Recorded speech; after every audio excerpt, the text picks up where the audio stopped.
Capítulo 4. La campana y el martillo. No hubo duda respecto a la magia en esa ocasión. Cayeron y cayeron como una exhalación, primero a través de oscuridad y luego por entre una masa de formas vagas y arremolinadas que podrían haber sido casi cualquier cosa. Clareó un poco, y entonces, de repente, notaron que estaban de pie sobre algo sólido. Al cabo de un instante todo adquirió nitidez y pudieron mirar a su alrededor. «¡Qué lugar más original!», dijo Diggory. «No me gusta», indicó Polly, con algo parecido a un estremecimiento. Lo primero que les llamó la atención fue la luz. No se parecía a la luz del sol, ni podía compararse con la luz eléctrica, las lámparas, las velas, ni cualquier otra clase de luz que reconocieran. Era una luz apagada y más bien rojiza, en absoluto alegre, y además era estable, sin parpadeos. Estaban de pie sobre una superficie plana pavimentada y a su alrededor se alzaban varios edificios. No había techo, se hallaban en una especie de patio.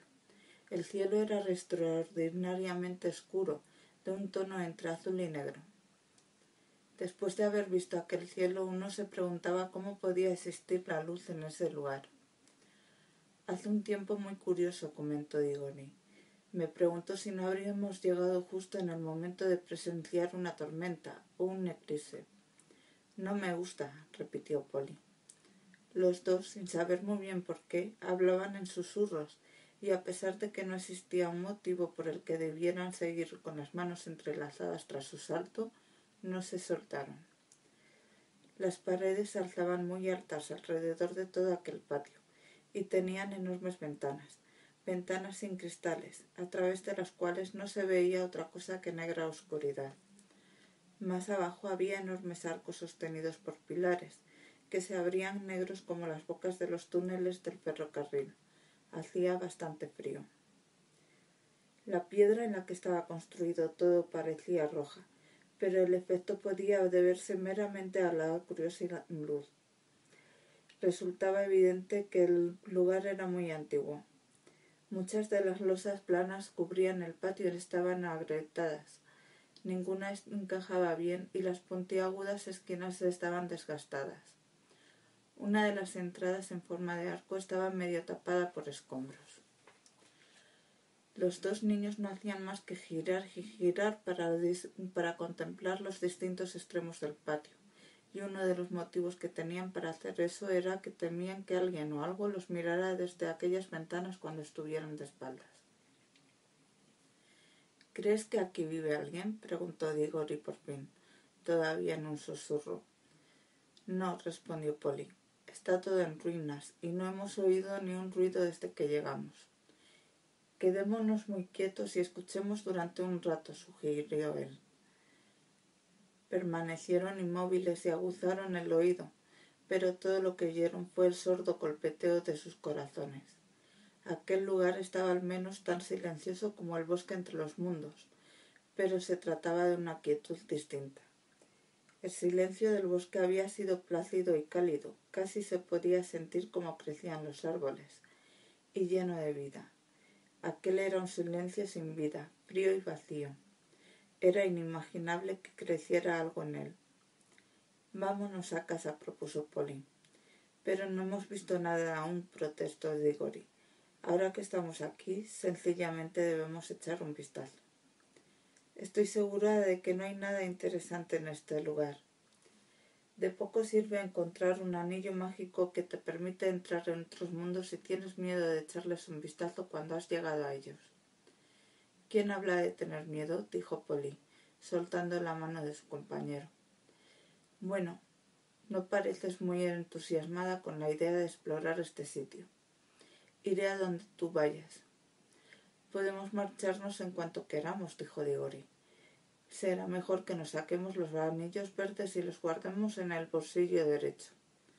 Todo lo que tenemos que hacer es recordar que los amarillos se encuentran en los bolsillos de la izquierda. Puedes mantener la mano tan cerca del bolsillo como quieras, pero no la metes o tocarías el anillo amarillo y desaparecerías». Así lo hicieron y se acercaron sin hacer ruido a una de las enormes entradas en forma de arco que conducía al interior del edificio. Cuando se hallaron en el umbral y pudieron mirar al interior, descubrieron que dentro no estaba tan oscuro como habían pensado en un principio. La entrada llevaba a un inmenso y tenebroso vestíbulo que parecía vacío, pero en el otro extremo había una hilera de columnas con arcos entre ellas, y a través de aquellos arcos penetraba un poco más de la misma luz o cansina. Atravesaron el vestíbulo y andando con sumo cuidado por temor a que hubiera agujeros en el suelo o cualquier cosa caída con la que pudieran tropezar. Les pareció una caminata muy larga. Cuando llegaron al otro lado salieron por las arcadas y se encontraron en otro patio aún más grande. «Eso no parece muy seguro», dijo Polly, indicando un punto donde la pared se curvaba hacia afuera y daba la impresión de estar a punto de caer al patio. En una zona faltaba parte de un pilar entre dos arcos y el pedazo de piedra que descendía hasta donde debería haber estado la columna colgaba allí, sin nada que la sostuviera. Evidentemente, el lugar había estado abandonado durante cientos, tal vez miles de años. «Si ha aguantado hasta ahora, supongo que aguantará un poco más», indicó Diggory. «Pero debemos ser muy silenciosos. Ya sabes que un ruido a menudo hace que las cosas se derrumben, como una luz en los Alpes». Salieron del patio atravesando otro portal, hasta ascendieron una gran escalinata y recorrieron salas inmensas que se sucedían hasta conseguir que uno se sintiera mareado por el impresionante tamaño del lugar. De vez en cuando les parecía que iban a salir al exterior y ver qué clase de terreno rodeaba el enorme palacio, pero en cada una de esas ocasiones solo iban a parar a un nuevo patio. Sin duda, tenían que haber sido unas estancias magníficas en la época en la que la gente vivía en ellas. En uno de los patios había existido una fuente. Un gran monstruo de piedra de alas extendidas se alzaba con la boca abierta y aún se podía ver un pedazo de tubería que sobresalía de ella, por el que el agua habría brotado en el pasado. Debajo de la figura había una amplia pila de piedra para contener el agua, pero estaba tan seca como un hueso. En otros lugares se veían los tallos secos de alguna especie de planta trepadora que se había enroscado en las columnas y ayudado a derribar alguna de ellas. Aquella planta también había muerto hacía mucho tiempo, y no había ni hormigas ni arañas, ni tampoco los seres vivos que uno espera encontrar en las ruinas, y en los puntos en los que la tierra reseca aparecía por entre las losas rotas no había ni hierba ni musgo. Resultaba todo tan deprimente y tan idéntico que incluso Diggory pensaba que lo mejor sería que se pusieran los anillos amarillos y regresaran al cálido y verde bosque vivo del lugar intermedio, cuando llegaron ante dos enormes puertas de un metal que posiblemente podría ser oro. Una se encontraba algo entreabierta, así que, claro está, fueron a echarle un vistazo. Ambos dieron un salto y aspiraron profundamente. Allí había algo por fin digno de contemplar. Por un segundo pensaron que la habitación estaba llena de gente, cientos de personas, todas sentadas y totalmente inmóviles. Polly y Diggory, como puedes imaginar, permanecieron también completamente quietos durante un buen rato, mirando el interior. Finalmente decidieron que que veían no podía ser gente real. Ni una sola se movía. Tampoco se oía el sonido de una sola respiración. Era como las figuras de cera más maravillosas que uno hubiera visto jamás. En esa ocasión fue Polly quien tomó la iniciativa. Había algo en aquella habitación que le interesaba más que a Diggory. Todas las figuras lucían vestidos magníficos. Si a uno le gustaban los vestidos, no podía evitar entrar para verlos más de cerca. Además, el resplandor de sus colores hacía que la habitación pareciera no exactamente alegre, pero al menos señorial y majestuosa después de todo el polvo y la desolación de las otras, y tenía más ventanas y mucha más luz. Apenas puedo describir sus ropas. Todas las figuras llevaban regias vestiduras y coronas en la cabeza. Las prendas eran de color carmesí, de color gris plateado, de un púrpura intenso y también de un verde brillante, y lucían estampados y dibujos de flores y animales desconocidos, bordados por todas partes. Piedras preciosas de sorprendente tamaño y luminosidad observaban fijamente desde las coronas, colgaban en cadenas alrededor de sus cuellos y atisbaban desde todos aquellos lugares en los que había algo abrochado. ¿Por qué no se han podrido todas estas prendas con el tiempo que deben de llevar aquí?, inquirió Polly. Magia, musitó Diggory. ¿No la percibes? Apuesto a que toda la habitación está atiborrada de hechizos. Me di cuenta en cuanto entramos. Cualquiera de estos vestidos valdría cientos de libras esterlinas, dijo ella. Pero Diggory estaba más interesado en los rostros, y desde luego eran todos dignos de ser contemplados. Las figuras estaban sentadas en sus tronos de piedra bordeando la habitación, y el suelo quedaba libre en la parte central, de modo que se podía recorrer la sala de un extremo a otro e ir contemplando los rostros de uno en uno. Parecen buena gente, declaró el niño. Polly asintió. Todos los rostros que veían eran tranquilizadores. Tanto hombres como mujeres parecían bondadosos y sensatos, y daba la impresión de provenir de una raza hermosa. No obstante, después de avanzar unos pasos más por la habitación, los niños se encontraron con rostros que tenían un aspecto algo distinto. Se trataban de caras muy solemnes. Si se tropezase uno con personas vivas que tuvieran aquella expresión, debería tener cuidado de no meter la pata. Tras avanzar un poco más, se encontraron entre caras que no les gustaron. Esto sucedió más o menos en la parte central de la habitación.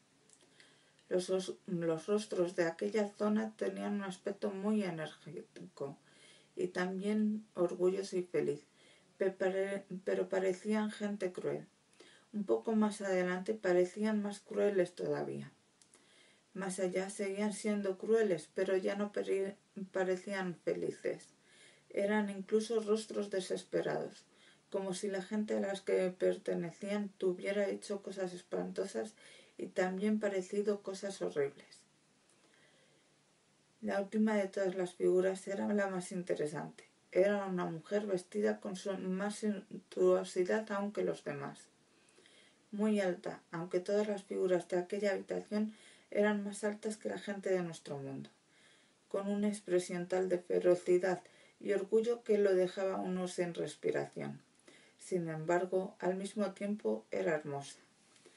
Años después, cuando era un anciano, Diggory decía que jamás en la vida había conocido a una mujer tan bella.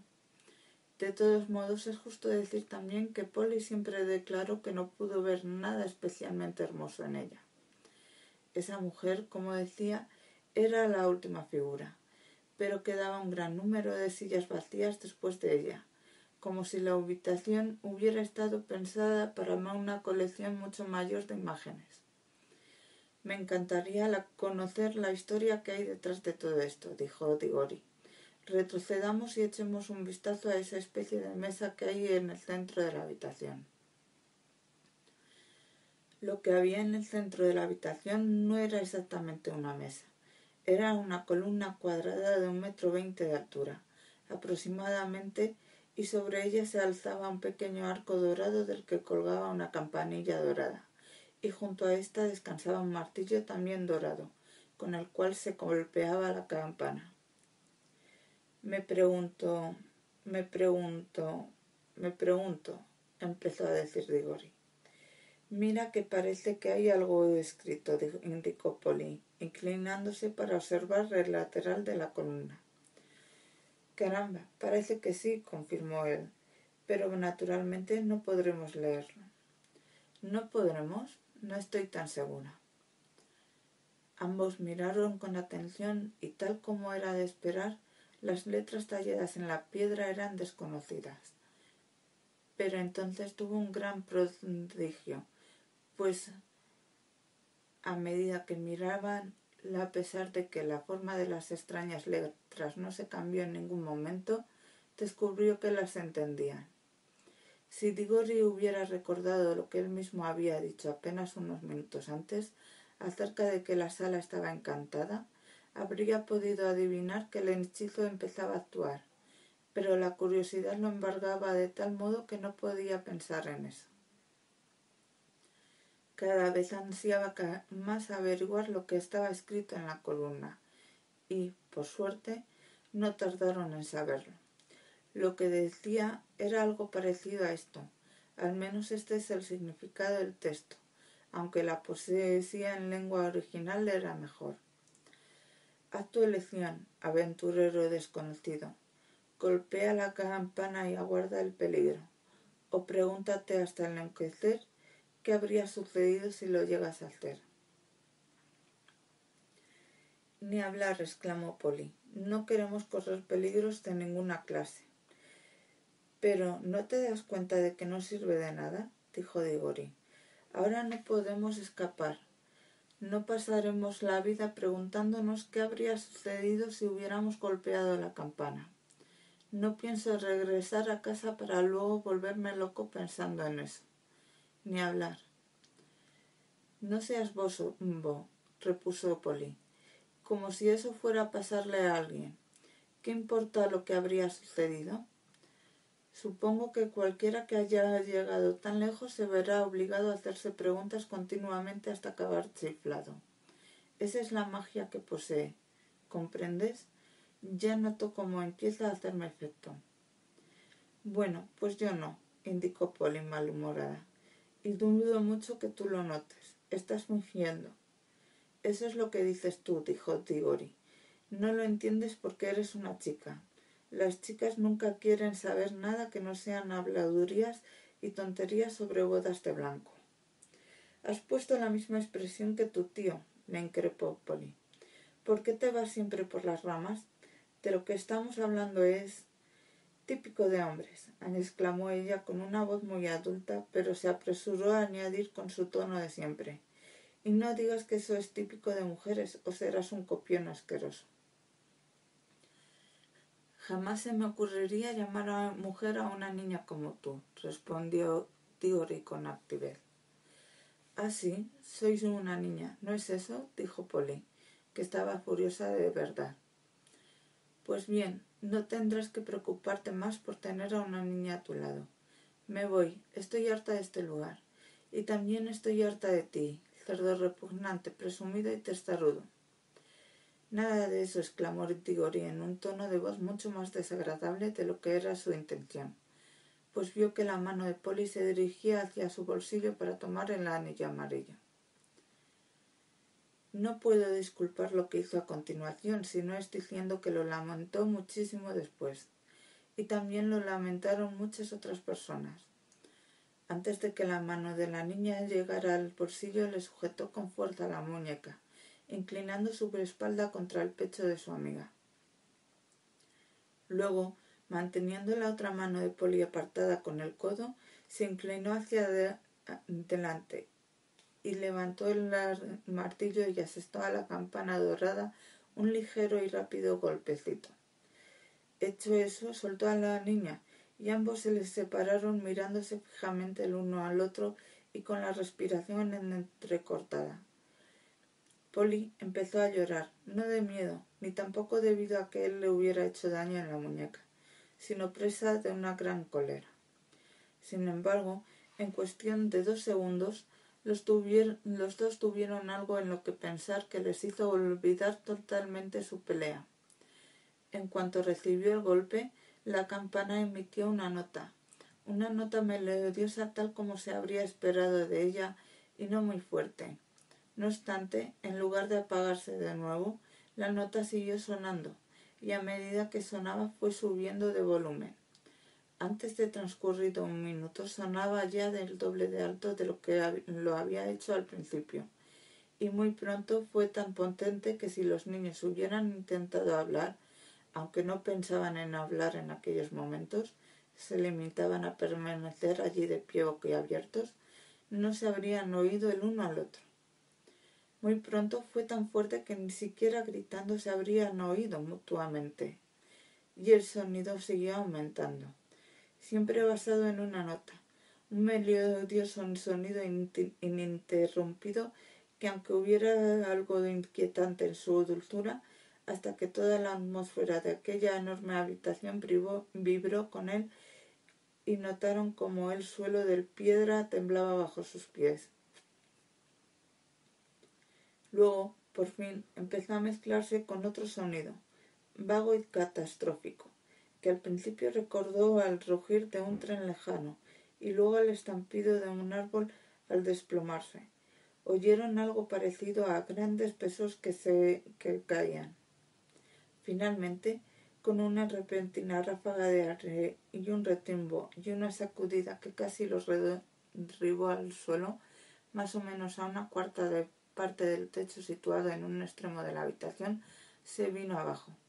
Enormes bloques de mampostería cayeron alrededor de los niños y las paredes se bambolearon. El sonido de la campana se apagó. Las nubes de polvo se disolvieron. Todo volvió a quedar muy silencioso. Jamás se descubrió si la caída del techo fue parte de la magia o si aquel insoportable y fuerte sonido procedente de la campana había emitido por casualidad una nota que era de lo que las medio desmoronadas paredes podían soportar. Ya está. Espero que estés satisfecho, jadeó Polly. Bueno, al menos se ha acabado. Y los dos pensaron que así era, pero jamás habían estado tan equivocados.